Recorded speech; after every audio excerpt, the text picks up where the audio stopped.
주님 품으로 날 이끄시니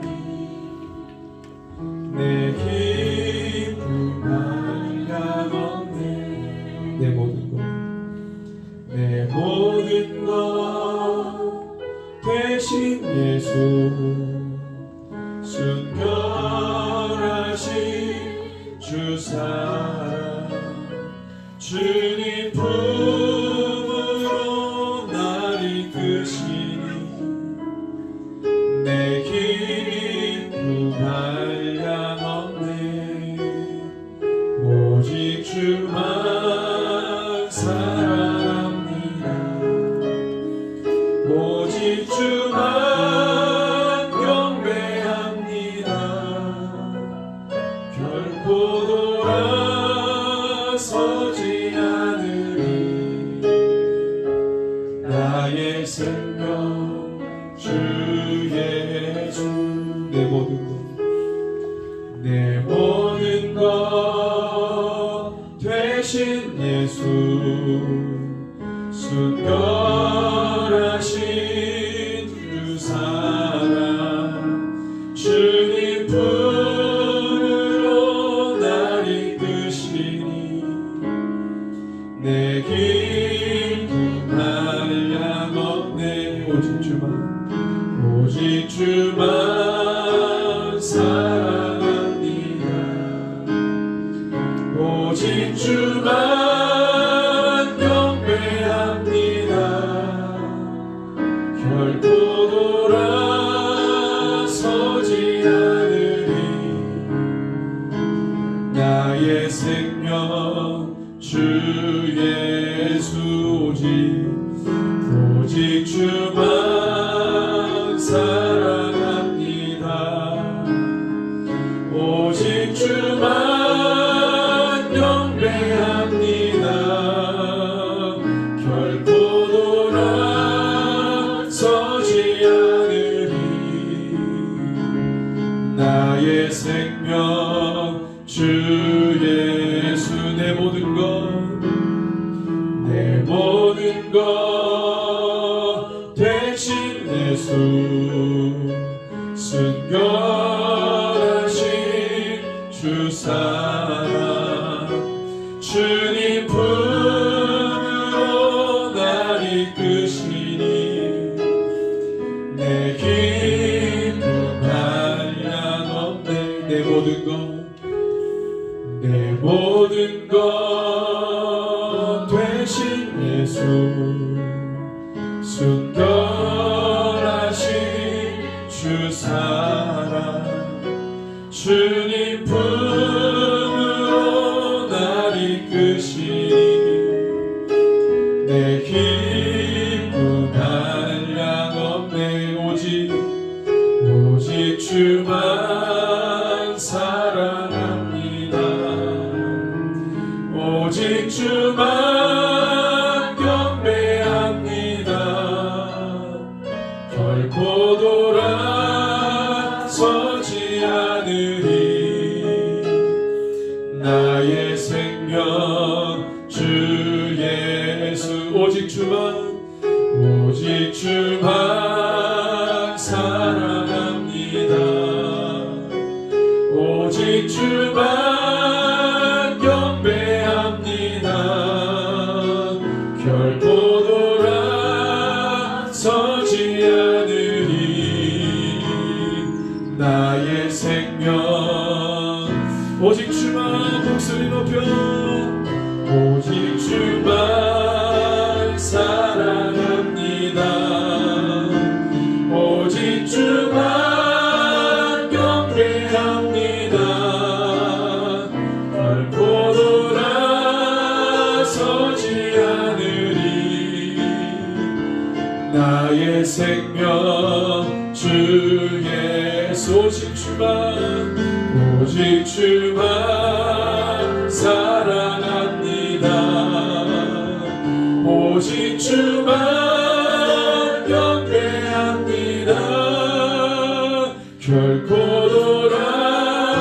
돌아서지 않으리. 나의 나의 생명 주의 오직 주만 사랑합니다. 오직 주만 경배합니다. 결코 돌아서지 않으리. 나의 생명 주 고백합니다. 오직 주만 사랑합니다.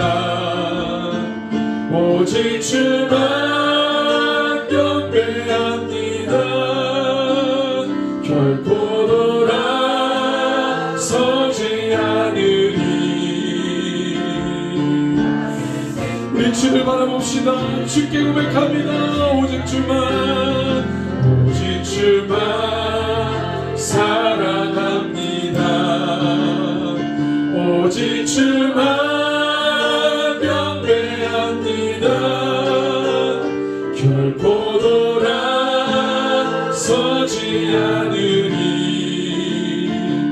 나의 생명 온 맘 다하여서 오직 주만 사랑합니다. 오직 주만 경배합니다. 결코 돌아서지 않으리. 나의 생명 십자가를 바라봅니다. 오직 주만 사랑합니다. 오직 주만 경배합니다. 결코 돌아서지 않으리. 나의 생명 주 예수. 나의 생명 주 예수. 나의 생명 예수가 나의 생명 예수아. 나의 생명 주 예수. 우리 앞서 가심으로 자신을 따라오라고 말씀하신 주님, 우리가 따라가야 될 그 길은 십자가의 길, 많은 사람들이 찾지 않는 좁고 협착한 길, 그렇지만 반드시 생명 없는 길인 줄 믿습니다. 주님이 그 길을 열어놓으셨습니다. 오직 고통과 고난을 다 담당하시고 모두가 생명 없는 길을 여셨습니다. 주님, 우리도 그 길을 따라갑니다. 모두가 찾지 않는 그 길이지만 그것이 모두가 생명 없는 길인 줄 알고 우리는 그 길을 따라갑니다. 세상 바라보지 않습니다. 자신을 내어주고 모든 영혼을 살리신 그 길, 그 길은 참된 길입니다. 진리의 길인 줄로 믿습니다. 주님, 마지막 시대에 우리의 온 마음을 오직 예수께로 쏟아붓고 헌신하는 삶을 살게 하여 주십시오. 마지막 때는 택한 자도 미혹하여 넘어지게 하는 시대라고 말씀하셨습니다. 진리 되신 주님만 따라가는 삶이 되게 하여 주십시오. 주님이 감당케 하신 그 사명을 끝까지 완수하고 책임지는 믿음의 선한 일꾼들 다 되도록 성령 하나님 함께 하여 주시옵소서. 오늘 이 시간 예배 주님 앞에 올려드립니다. 온 마음을 다해 말씀으로 들어가고 말씀 안에 그 생명을 경험하고 만나고 그 진리를 붙잡고 결단하며 서는 귀한 시간 되게 하여 주시옵소서. 우리 예배를 그렇게 인도하여 주실 예수 그리스도의 이름으로 기도합니다. 아멘.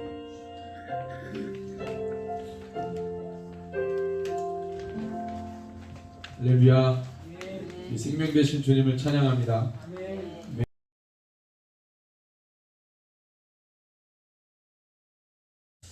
예, 우리 누가복음 5장 17절, 누가복음 5장 17절 좀 말씀드리겠습니다. 이 중풍병자를 고치신 예수님,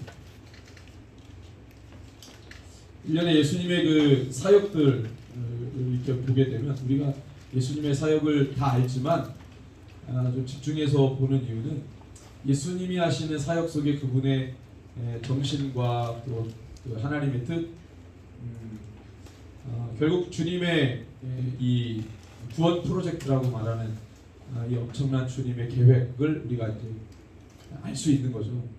그러면 그걸 알게 되면 우리가 어떠한 사명의 부름을 받았는지가 명확해집니다. 그리고 그 사역의 방법, 또 하나님께서 아들 예수를 통해 이루시려고 하는 그 모든 일들을 우리가 이제 잘 알게 될 텐데, 이 유대 사회는 저번에 말씀드렸지만 정결과 부정을 나누는 그런 사회라 그랬어요. 그래서 부정한 자는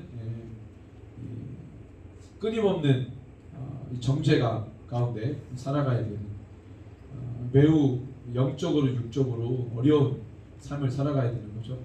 그리고 정결한 자도 어떤 마음으로 살겠습니까? 내가 부정한 자가 될 수 있겠다고 하는 그런 걱정과 염려를 가지고 어떻게 하면은 부정하지 않으려고 종교적 의의를 더 쌓는 그런 심리가 작용을 하겠죠.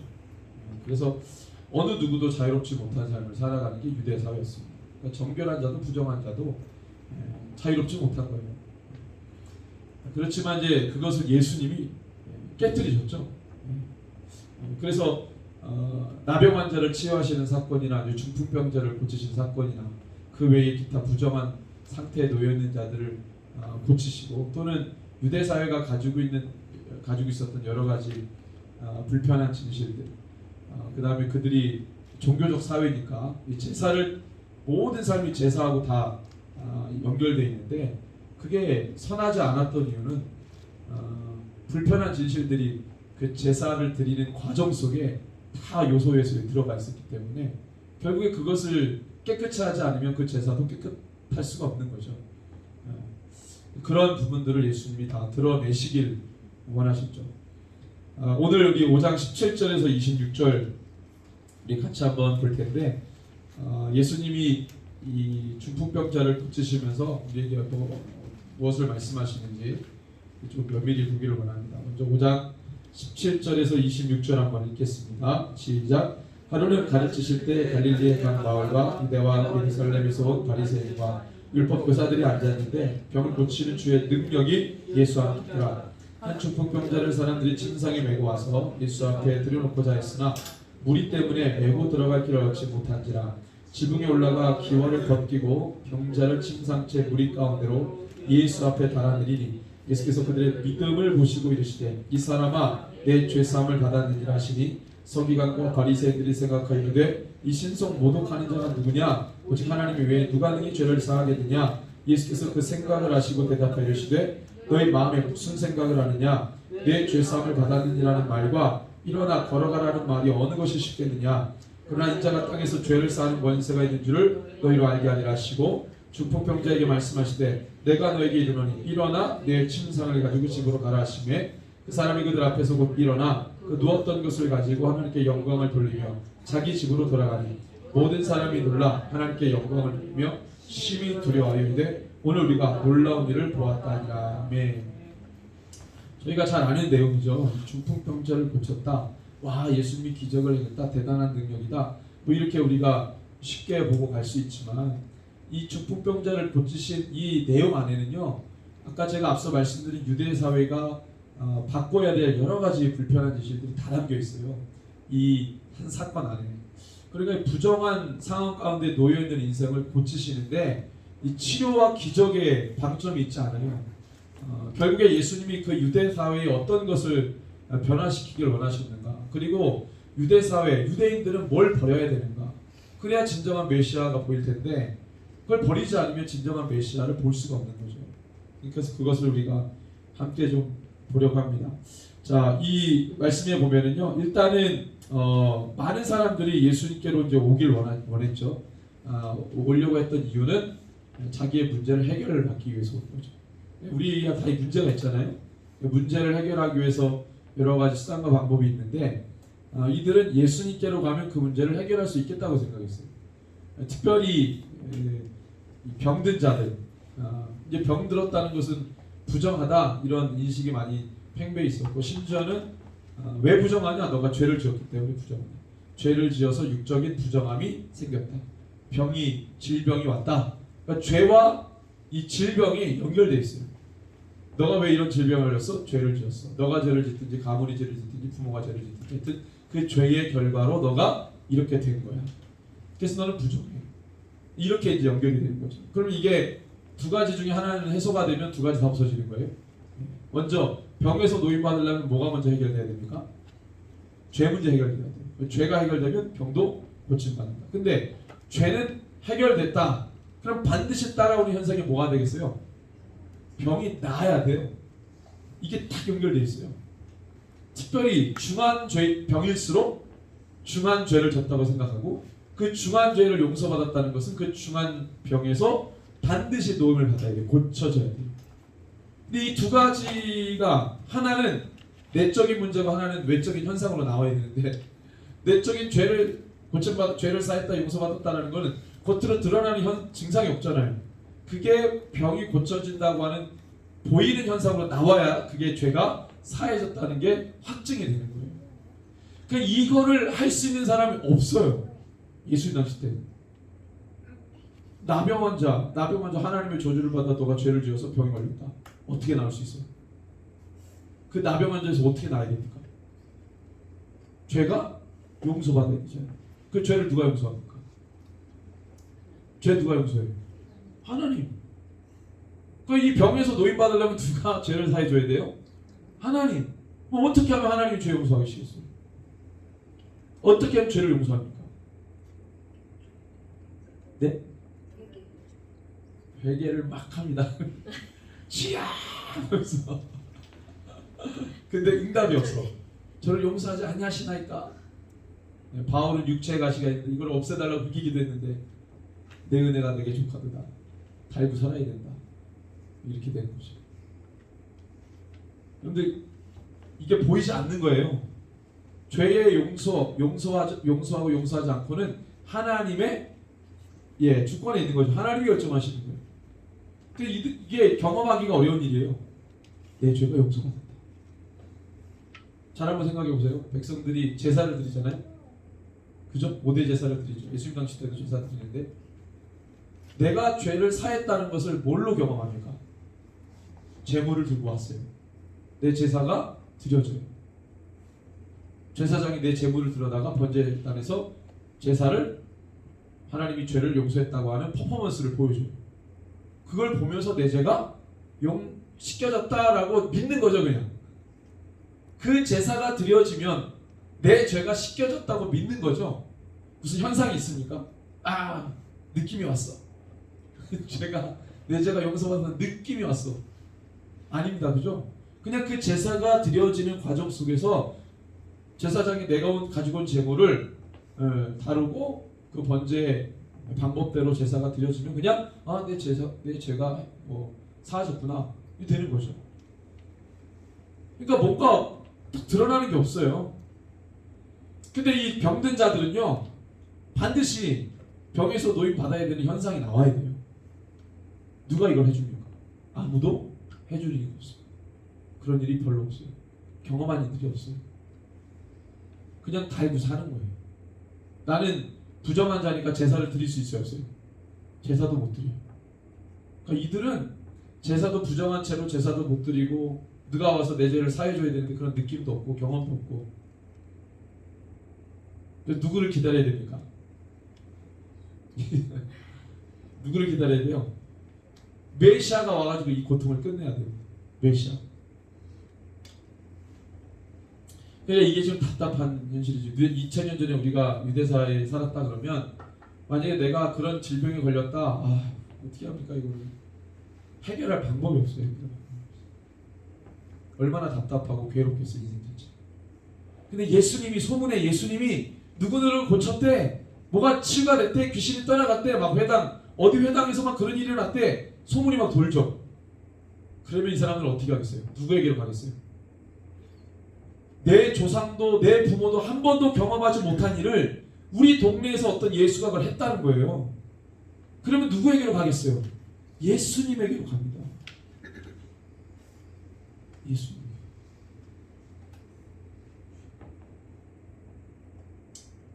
근데 이런 일들을 어느 종교 지도자도 못했기 때문에 지상에서 예수님의 사역을 종교 지도자들이 달가워하지 않습니다.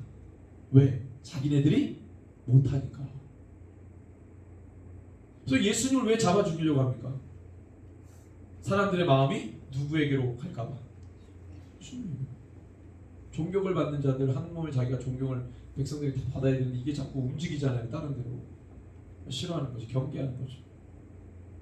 자기네들의 시스템상, 유대교라고 하는 시스템상, 자기네들이 구축하고 만들어 놓은 이 제도와 이 시스템상 전혀 일어나면 안 되는 일을 예수님이 하니까 자기네들은 할 수도 없고 해보지도 않았던 그 일이에요. 제도적 시스템 안에서 그냥 제사 드리고 말씀 강론하고 그게 다인데 실제로 병이 고쳐지는 역사를 그들이 만들어 놓은 제도 안에서 그게 일어나니 사람들의 마음이 종교 지도자들에게서 예수님께로 돌아가는 거죠. 그 이 사람들이 싫어하는 거죠. 그 사회를 끌고 가는 리더십들이 그게 싫은 거예요.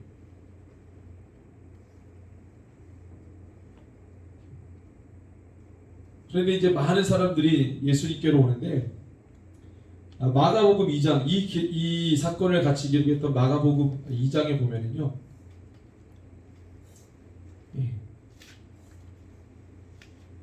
1절 수일 후에 예수께서 다시 가버나움에 들어가시는데 집에 계시다는 소문이 들린지라. 소문 듣고 사람들이 와요. 마가복음 2장에는. 그래서 많은 사람들이 모여서 문 앞까지도 들어설 자리가 없도록 빼곡하게 사람들이 모였다는 거예요. 엄청나게 많은 사람들이 모였어요. 들어갈 수가 없을 정도로 줄을 쫙 서니까. 그 예수님이 가장 먼저 뭐 하시냐면 이들에게 마가복음 2장 2절 하반절에 보면 예수님께서 그들에게 도를 말씀하시더니 이렇게 얘기했어요. 병고침 받으려고 온 사람들에게 먼저 뭐라 하세요? 교훈하십니다. 말씀하십니다. 누가복음에 이제 고쳤다는 기사가 먼저 나오지만 마가복음에서는 도를 말씀하시고 복음 말씀하시고 그리고 그 말씀 중에 3절에 보니까 사람들이 한 중풍병자를 메워온 것이죠. 18절에 보면 자세하게 누가복음 5장 18절에는 한 중풍병자를 사람들이 침상째로 가지고 와 예수님 앞에 들여놓고자 하였으나 너무 사람이 많아가지고 어떻게 합니까? 남의 지붕을 뜯어가지고 이 남의 여기서부터 기적이 일어난 겁니다. 벌써. 여러분들 이게 새치기, 이제 은혜로운 새치기. 다 위급한데 너만 위급하냐? 다 위급한데 와가지고 와 문으로 이게 문으로만 들어갈 수 있겠다가 아니고 개척 정신, 도전 정신, 지붕을 뜯어요. 그 기다리려면은 오늘 안에 들어갈 수 있어요, 없어요? 없어요. 그러니까 여러분들 저와 여러분들이 이런 개척 정신이 있어야 기적이 일어납니다. 그래서 남의 집에 지붕을 뜯으려고 하지 마시고. 저는 그걸 생각해요. 이거 순번 기다리려면은 믿음이 있어서 왔지만 이 순번 기다리려면 오늘 그 기적이 안 일어나는 거예요. 그럼 어떻게 해야 됩니까? 이 친구들이 오늘 이 친구를 회복시키고 싶은 거예요. 그럼 어떻게 해야 되겠어요? 남의 집에 지붕을 뜯어 나중에 변상할 일이 생기더라도 일단은 지붕으로 올라가서 뜯어 지붕 다 뜯어요. 뜯어가지고 침상체를 내리려면 조그만하게 뜯은 것도 아니에요. 침상 자체를 내려면 얼마나 뜯어야 돼요? 이게 왜 안 허물어졌을까? 침상을 내리려면 조금 뜯은 것도 아니고 막 엄청나게 뜯은 거죠. 이게 뜯었다고 볼 수가 없죠. 이걸 드러낸 거 아니에요? 이거 지붕을 다? 그죠? 지붕 다 드러낸 거지. 그리고 그걸 이렇게 내리는데요. 집 주인이 그걸 보고 집 주인이 반응이 안 나와요. 왜 반응이 안 했을까요? 삐져서?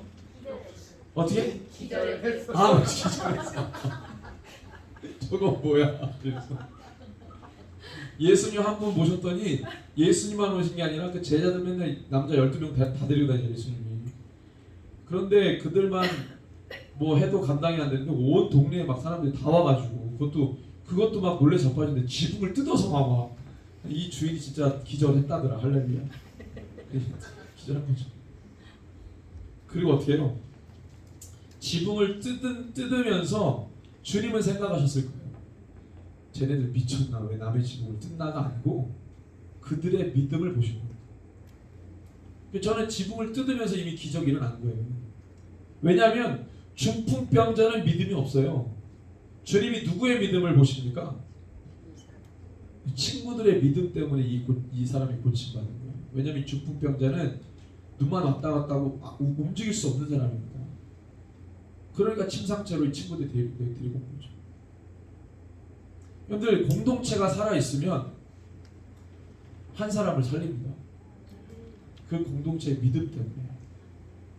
중요한 건 그 공동체가 살아있느냐가 중요한 거죠.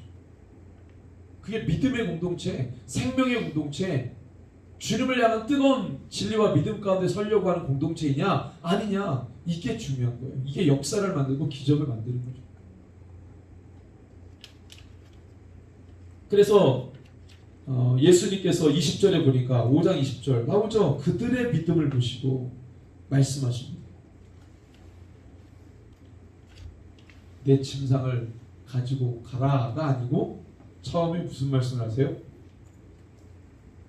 이 사람아 내 죄사함을 받았느냐. 아멘. 여러분들 모든 문제는 죄에 있다 그랬죠. 죄의 문제가 먼저 해결돼요.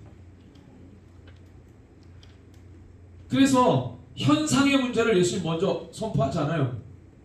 죄의 문제를 먼저 보시죠. 너가 죄에서 사함 받았다면 그 현상으로 뭐가 일어나야 돼요? 병 고침이 일어나야 돼요. 전혀 어떤 역사입니다. 이론적으로는 그렇게 돼 있는데 그걸 유대 사회가 경험해 보질 못했어요. 이론으로 남아있는, 이렇게 하면 이렇게 돼, 책에 써있는, 글에 써있는, 이걸 한 번도 경험해 본 사람은 없어요. 근데 예수님이 기록된 말씀을 살아나게 하신 거예요. 그래서 너의 죄사함을 받았다. 어떻게 죄사함을 받습니까? 이 중풍병자가 금식했나요? 40일 금식하고 철야했나요? 그래서 자기 몸을 찢고 머리에 죄를 뿌리고 회개함으로 그렇게 주님 앞에 나가서 야 됐다 이제 너 죄를 사함 받았다 뭐 이렇게 됐나요? 아니에요. 따라합시다. 믿음으로. 우리가 주님을 믿는 거예요. 그럼 죄가 떠나갑니다.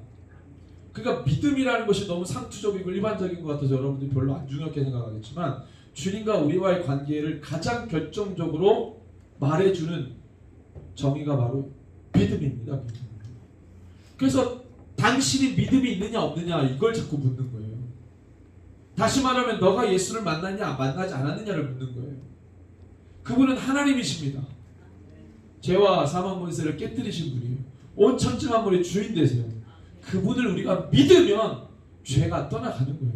왜? 빛과 어둠이 공존할 수 없잖아요. 내 안에 주님을 모셨는데 어둠이 떠나가죠. 죄가 떠나가죠. 해결되죠. 중요한 건 믿음의 문제예요. 모든 문제의 근원은, 모든 내 삶의 고통의 문제, 어려움의 문제, 내 걱정과 염려의 모든 문제, 내 삶의 육체적으로 영적으로 갖는 여러 가지 하는 문제들의 이 원인은 죄의 문제죠. 그 본질적 죄의 문제를 본질적 믿음의 문제로 깨는 겁니다. 여러분들 우리가 아프면 병원에 가고 여러 가지 어려움이 있으면 어디 가고 다 있잖아요. 다 솔루션이 다 있어요. 근데 여러분들 죄의 문제 어디 가야 됩니까? 누구에게 말해야 됩니까? 예? 모든 문제의 근원이 죄 때문에 그런 건데 이 죄를 완전하게 깨트릴 수 있는 유일한 분이 바로 예수님이잖아요. 그러면 예수님께 반신반의하는 마음으로 가? 아니에요. 그 죄가 깨지려면 예수님을 믿어야 되는 거예요. 그분의 모든 사역을 믿어야 돼요. 그러니까 그 관점에서 보면 이 친구들은 예수님을 그렇게 믿고 온 거예요. 그래서 그 친구들의 믿음 때문에 이 사람이 산 거예요. 여러분들 우리 공동체가 살아있는 믿음으로 영혼들을 살려내기를 소원합니다. 우리가 그래서 살아있어요. 우리가 살아있어요. 살아있는 사람이 죽은 자를 살리는 거예요. 생명을 아는 자가 여러분들 사망 권세를 깨트리는 거예요. 그래서 제자가 제자를 세우는데 어떤 제자가? 살아있는 제자가 제자를 세우는 겁니다. 내가 살아있는지를 먼저 점검하시는 거예요. 내 믿음이 진짜. 그래서 죄 사함을 선포하는데 그때 마침 서기관과 바리새인들이 예수님이 어떻게 할까 보다 뭐라 그래요? 뭐라고 말합니까? 이 사람이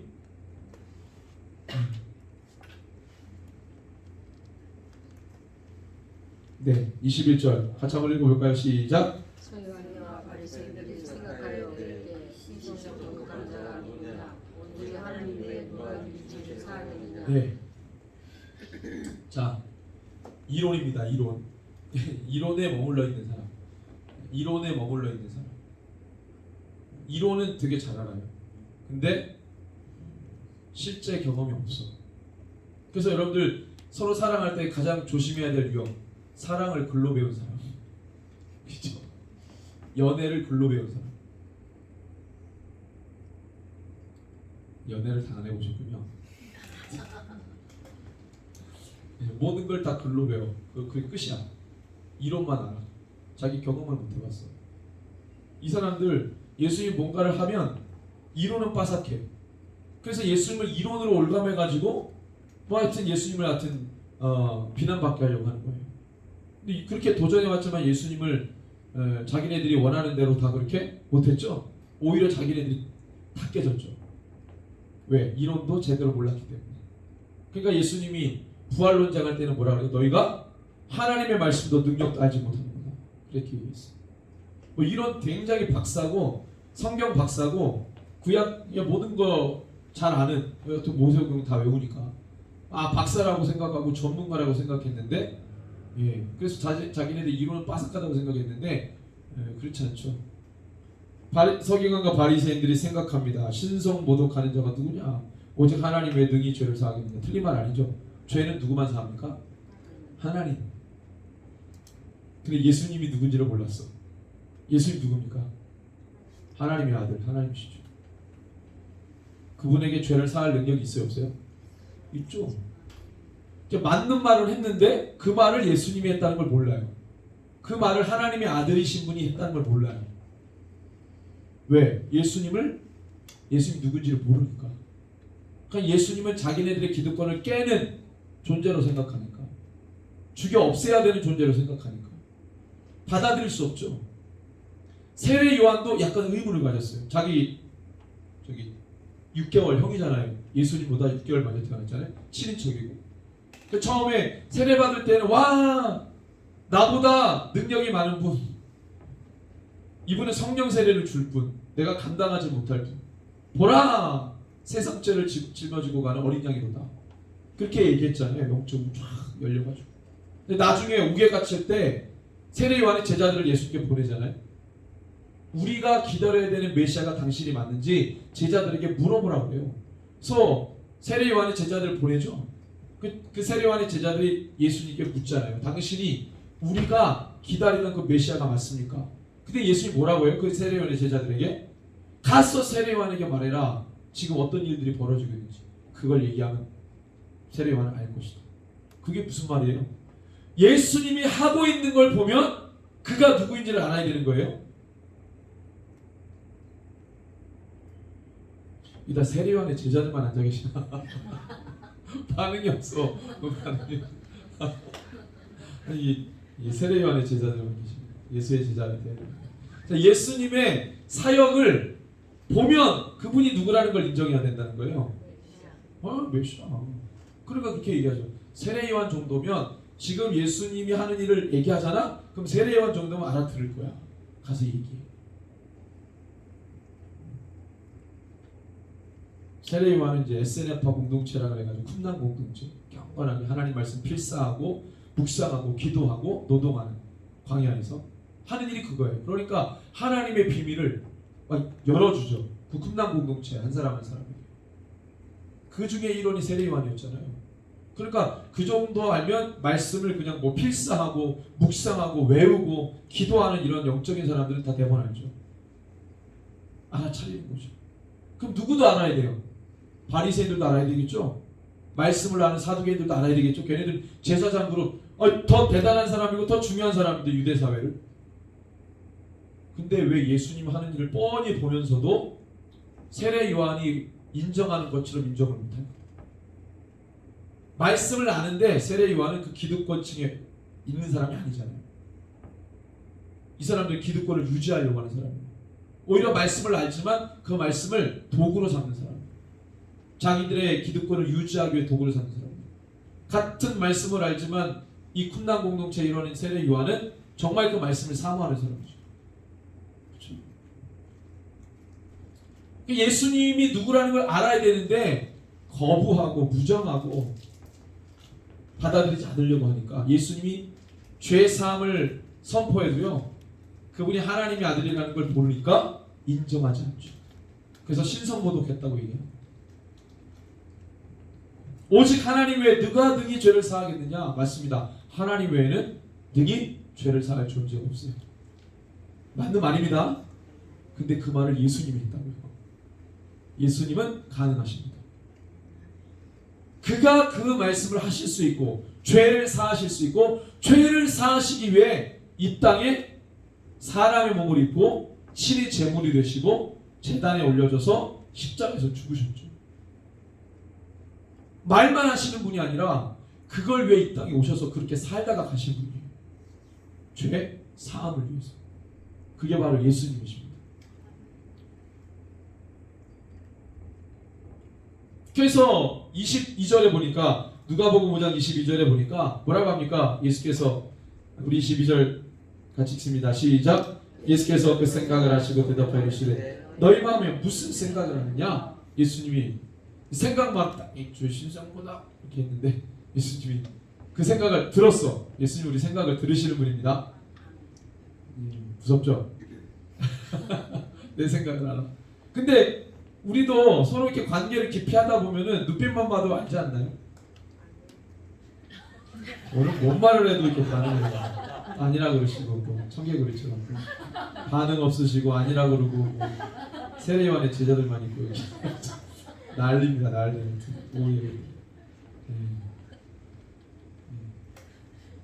그 저기 뭐야 눈빛만 봐도 아셔야 되는 줄로 믿습니다. 물어봤다가 또 이상한 거 하시네. 우리만 안 돼요. 아, 네, 순간순간 그 설교 때 보면은 이렇게 이실 짓고 하시는 분들 있어요.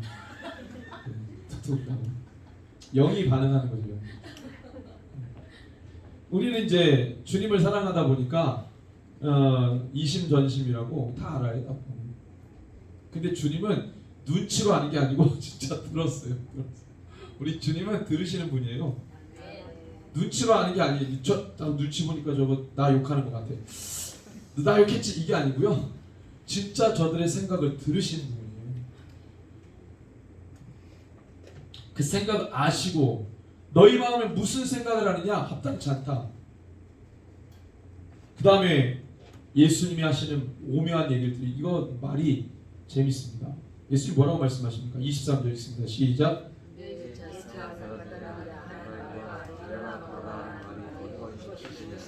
네, 뭐 여러분들 이거 우리가 많이 나눠가지고 이제 이 대화가 무슨 대화법인지를 여러분들이 아시지만 저들은 하나님 외에는 죄를 사할 존재가 없어. 그런데 너가 뭔데 죄를 사한다고 하느냐라고 하는 마음의 질문, 예수님을 책잡으려고 하는 질문이 있었는데 예수님이 그 마음을 아시고 그들을 향해서 너가 생각하는 게 지금 무슨 말이냐? 그랬더니 이 사람이 화들짝 놀랐죠. 그때 예수님이 하시는 말씀 뭐예요? 너 죄사함을 받았느니라는 말과 일어나 걸어가는 말이 어느 것이 쉽겠느냐?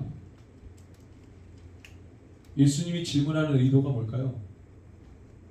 아까 제가 말씀드렸던 이 중풍병자 사건 하나는요, 그냥 중풍병자가 치유받았다는 걸 얘기하지 않고요, 유대 사회가 가지고 있는 불편한 진실, 드러내야 될 사회의 어두운 면을 예수님이 이 사건을 통해 드러내신 거예요.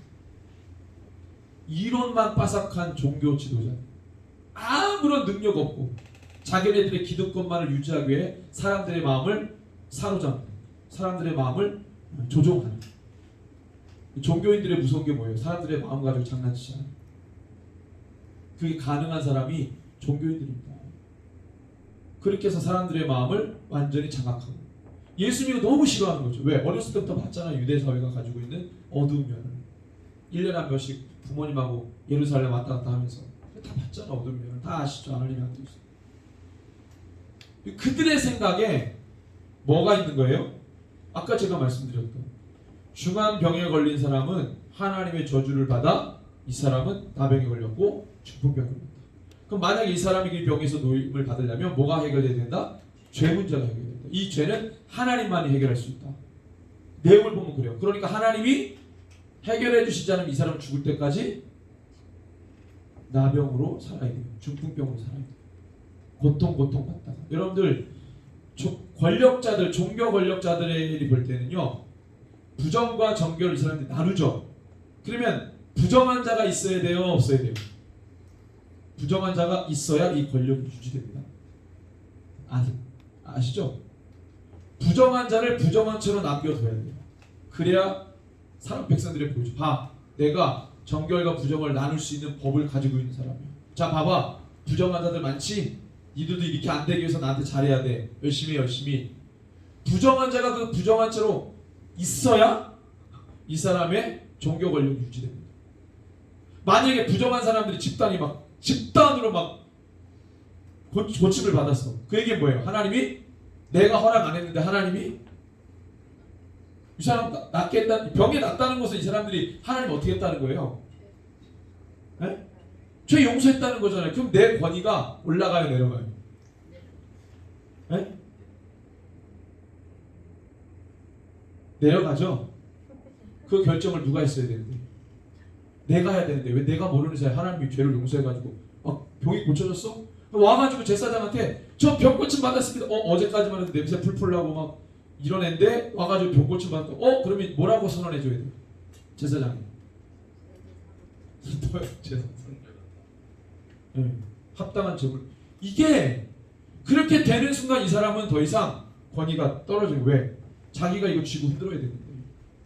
부정한 자가 자꾸 없어지고 정결한 자가 돼버리면요, 자기의 권위는 떨어집니다. 사실은 그 권위가 떨어지는 게 아니죠. 원래 그 역할을 해야 되는 게 제사장이잖아요.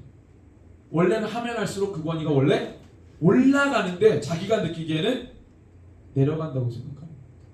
그래서 의지적으로 높아지려고 하다 보니까 무리수를 많이 둬요.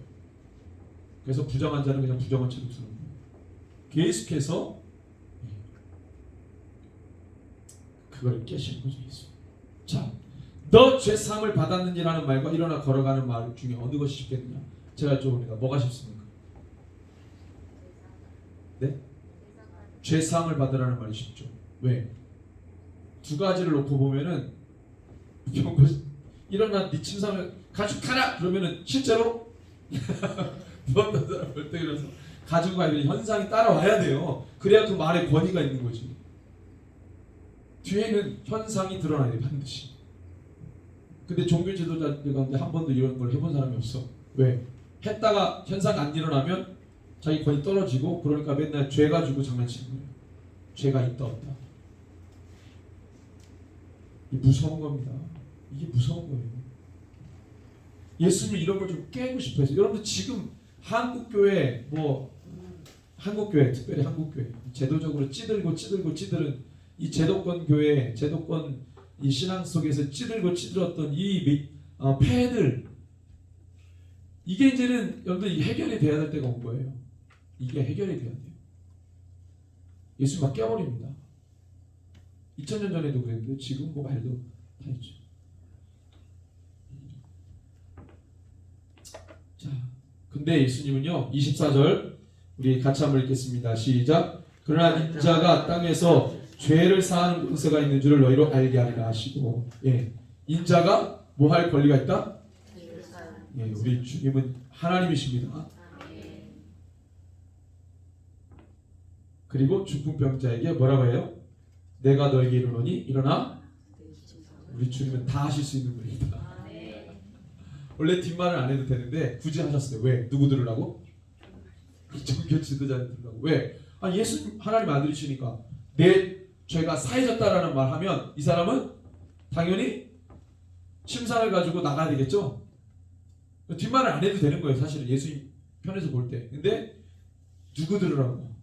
종교 지도자들 들으라고 이 말을 꼭 하시는 거예요. 안 해도 될 말. 내 침상을 가지고 걸어가라. 걸어가죠? 눈 돌아갑니다. 종교 지도자 감당 못하는 거예요. 그분의 존재 자체를 감당을 못하는 거죠. 저는 그런 생각을 해요. 이런 말씀을 묵상하다 보면 2000년 전에 이런 현장 속에 내가 있었으면 좋겠다. 바리새인 쪽이 아니고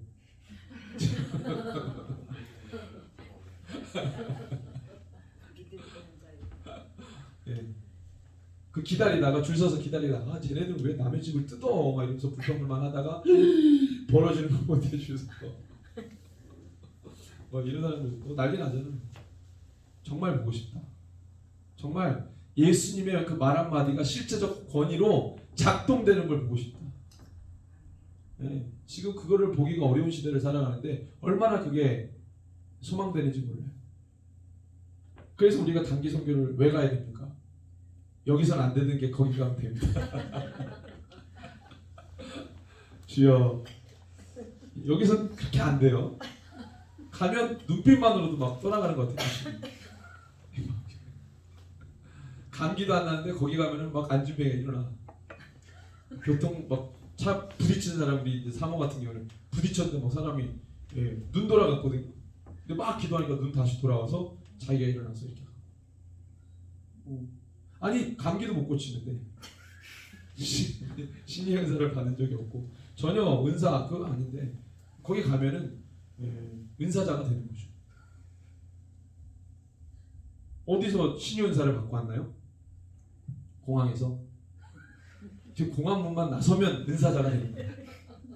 은사자. 그리고 우리 교회 집사님이 여기서 그렇게 전도하려고 그러면 눈치 보고 나를 아는 사람 지나고 거기 가면 날개를 날듯이 막 엄청 잘하시는 거예요. 왜? 나를 아는 사람이 없어. 그거를 뛰어넘는 거죠. 그래서 막 얼마나 잘하시는지. 그래서 제가 열방 체질이라고 아니에요 뭐 그러는데 아니게 뭐가 아니 열방 체질이에요. 그러니까 빨리 열방 나가야 돼요. 단기 선교 빨리 나가서 여기서 안 되는 거 거기서 경험하고 돌아오면 또 안 되는 대로 살고 가면 또 되는 대로 살고 그걸 하는 거죠. 그러니까 여러분들 우리 사회가 가지고 있는 이 교회, 이 땅의 이 시대의 교회가 가지고 있는 비본질적인 것들이 막 드러나고 깨지고 이런 것들이 일어나야 되는 것이죠. 그래서 우리는 더 본질적인 신앙인으로 막 가야 되는 거죠. 이게 바로 이 중풍병자 치유 사건을 통해서 주님이 보여주신 겁니다. 자, 그래서 사람들의 반응이 어떻습니까? 우리 25절, 26절을 같이 읽습니다. 시작. 그 사람이 그들 앞에서 곧 일어나 그 누웠던 것을 가지고 하나님께 영광을 돌리며 자기 집으로 돌아가니 모든 사람이 놀라 하나님께 영광을 돌리며 심히 두려워 이르되 오늘 우리가 놀라운 일을 보았다. 마가복음에는 두려웠다라는 이 표현이 없습니다. 이 마태와 누가에만 나오는데 사람들이 두려웠다. 이 엄청나게 놀라고 두려웠다. 그리고 하나님께 영광을 돌린다. 이 두려움이라고 하는 이 감정은 공포스러운 건 아닐 거예요. 하나님의 존재를 순간 느껴버릴 거예요. 그러면 본능적으로 경외하게 돼 있습니다. 그 두려움이죠. 저는 이제 자칫 우리가 신앙생활을 하다가 매너리즘에 빠질 수 있잖아요. 그래서 우리는 간혹 가다가 이런 이런 감정의 경험을 해야 될 필요가 있겠다는 생각이 들어요. 순간순간 하나님의 존재를 느끼는 감정들 있잖아요. 경외감, 두려움. 저 성령님이 들락날락 졸지 말라고. 전화 누군가 하고 보고. 아니 별 이유가 없는데 자꾸 왔다 갔다 하는 거 성령님이 시키시는 거예요 지금. 전화 안 전해. 그러니까 그 오후 예배가 참 재밌는 거는 성령님이 너무 재밌게 역사하세요. 어른들은 이거 해야 되니까 성령님이 은우를 통해서 이렇게 지금 사역하시는 거거든요. 네. 왜냐면 문 열면 공무원인가? 은우다! 나지 이러면 성령님이 그러지마 이거 이렇게 주님이 이렇게 일하시죠. 영적으로 다 이렇게 받아들이시길 바랍니다. 저는 예배 때 애들이 막 돌아다니고 별로 신경 안 써요. 왜냐면 이제 주님이 사역하신다 생각하고, 중요한 건 우리들의 마음을 고정시키는 겁니다. 애들은 돌아다니는 애들이에요. 놔두시고 우리 어른들은 돌아다니면 안 됩니다. 애들은 돌아다니는 거니까 돌아다니게 놔두시고 어른들만 안 돌아다니면 돼요. 어른들 앉아서 들으시고. 그렇게 어디까지 얘기했어요? 성령님이 자꾸 들어왔다고 네? 우리가 간혹 가다가 하나님의 존재를 느끼는 이 감정 경험을 해야 된다는 거죠. 그 경외가, 그 간증이 있어야 돼요. 그게 없으면 매너리즘에 빠진다니까. 하나님 믿는 게 식상해져요. 근데 그 경험이 있어야 돼요. 그래서 우리는 단기 선교를 가야 됩니다. 저는 이번에 갑니다, 여러분들. 기도 많이 해주세요. 카자흐스탄에 제가 대표로 갔다 와가지고 중풍병을 일으키는 경험을 여러분들에게 알려드리겠습니다. 저와 여러분들이 이렇게 주님을 믿고 따라갈 때 어떤 경험을 하느냐가 매우 중요하죠. 그래서 우리의 가정에 주님, 이 중풍병자를 고치신 그 환경 가운데 있다. 주님, 주님을 믿는 믿음으로 기적이 일어나게 해주십시오.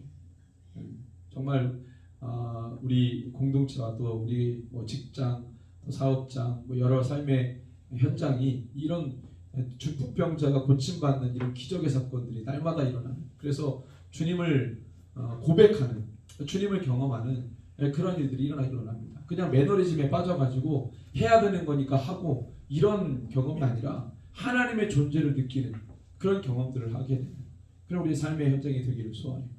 아멘. 네, 기도하겠습니다. 우리 함께 기도할 때 주님,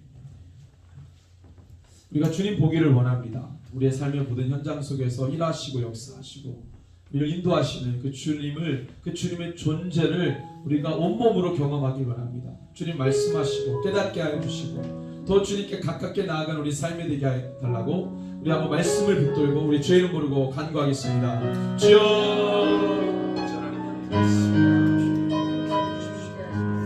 주여, 주님을 말씀하십시오. 주님을 따라가는 믿음의 삶입니다. 하나님, 나의 삶에 깨져야 되는 부분들이 있습니다. 하나님, 드러나야 되는 부분들이 있습니다. 주님, 주의 말씀으로 하나님 아버지, 것들이 충돌되어서 하나님 우리가 버린된 부분들이 다 드러나게 하여 주시고 다시 한번 내 믿음을 조정하고